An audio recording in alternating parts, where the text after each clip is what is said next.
Hello दोस्तों, नमस्कार। मेरा नाम है अनुराग कुमार और स्वागत है आपका इस करंट अफेयर्स के नई सीरीज में।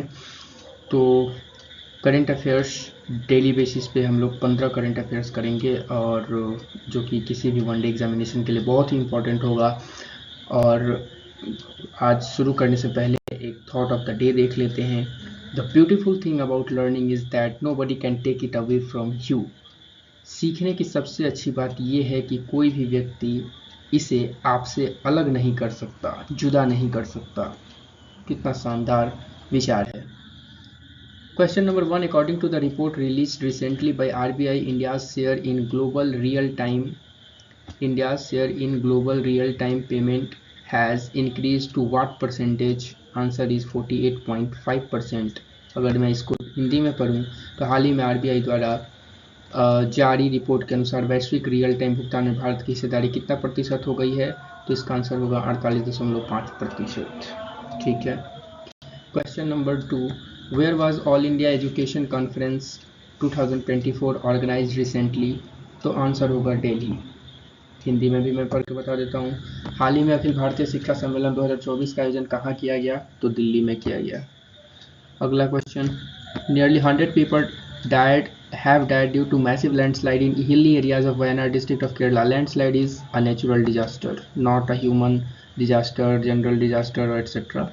हिंदी में इसका क्या मतलब हुआ? केरल के वायनाड जिले के पर्वतीय इलाकों में बड़े पैमाने पर भूस्खलन से लगभग 100 लोगों की मौत हो गई।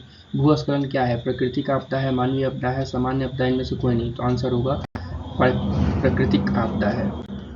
इन which year will India host Asia Cup after 34 years? ये तो 34 वर्ष के बाद। So answer is A, in the year 2025 not 26। भारत किस बार 34 साल बाद एशिया कप की मेजबानी करेगा? तो 2025 में करेगा। ठीक है। अगला सवाल, according to UNFPA India, by which year will elderly population of India double? So answer would be 2050, year 2050। Next, अगर हिंदी में बात करें UNFPA इंडिया के अनुसार किस वर्ष तक भारत की बुजुर्ग लोगों की आबादी दोगुना हो जाएगी? तो 2050 तक। Next, how many medals has the Indian delegation won in 54th International Physics Olympiad 2024 held in Isfahan? तो how many medals has Indian delegation won in the 54th International Physics Olympiad 2024 held in Isfahan?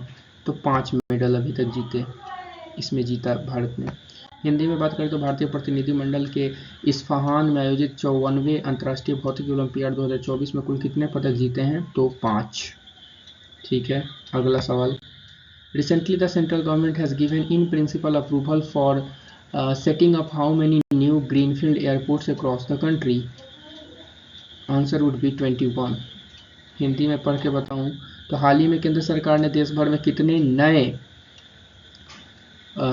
नए greenfield हवाई अड्डों की स्थापना के लिए सैद्धांतिक मंजूरी दी है? तो 21। अगला सवाल, Which ministry has signed an agreement with National Stock Exchange of India to facilitate access to capital markets to MSME on July 29, 2024?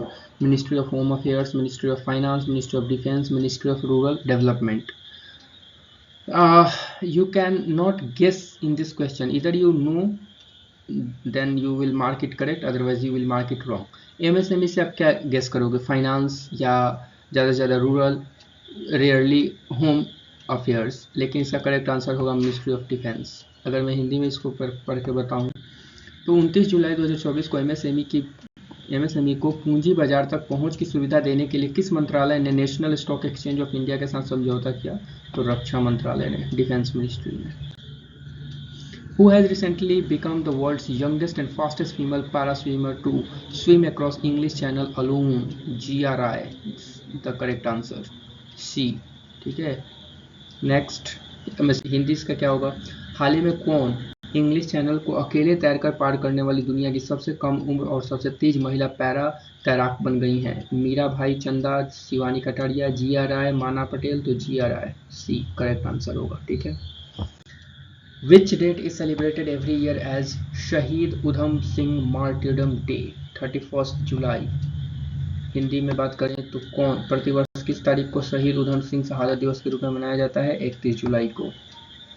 अगला सवाल, where will the 3-day state museum conference be organised by ministry of culture from August 1 to 3, 2024? New Delhi. In Hindi, संस्कृति मंत्रालय द्वारा 1 से 3 अगस्त 2024 तक कहाँ 3 दिवसीय राज्य संग्रहालय सम्मेलन आयोजित किया जाएगा? तो इसका उत्तर होगा नई दिल्ली में।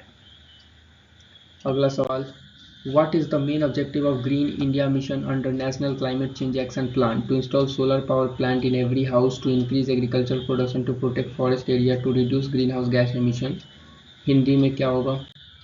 राष्ट्रीय जलवायु परिवर्तन कार्यालय योजना के तहत हरित भारत मिशन का मुख्य उद्देश्य क्या है?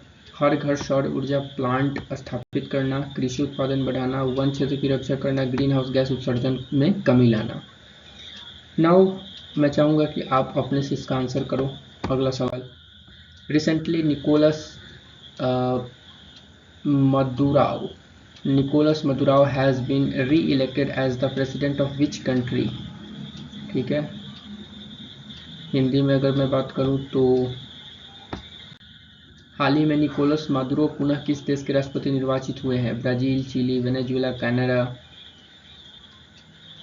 आंसर कीजिए इसका।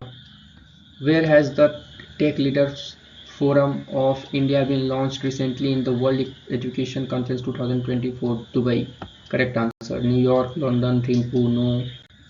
हाल ही में कहाँ विश्व शिक्षा सम्मेलन 2024 में Tech Leaders Forum of India का शुभारंभ किया गया? तो दुबई में। न्यूयॉर्क में नहीं, लंदन में नहीं, थिम्पू में नहीं। On which date is anti human trafficking day celebrated to raise awareness about human trafficking? तो 30 जुलाई। हिंदी में, मानव तस्करी के बारे में जागरूकता बढ़ाने हेतु किस तारीख को मानव तस्करी विरोधी दिवस मनाया जाता है? तो इसका सही उत्तर होगा 30 जुलाई को। ठीक है।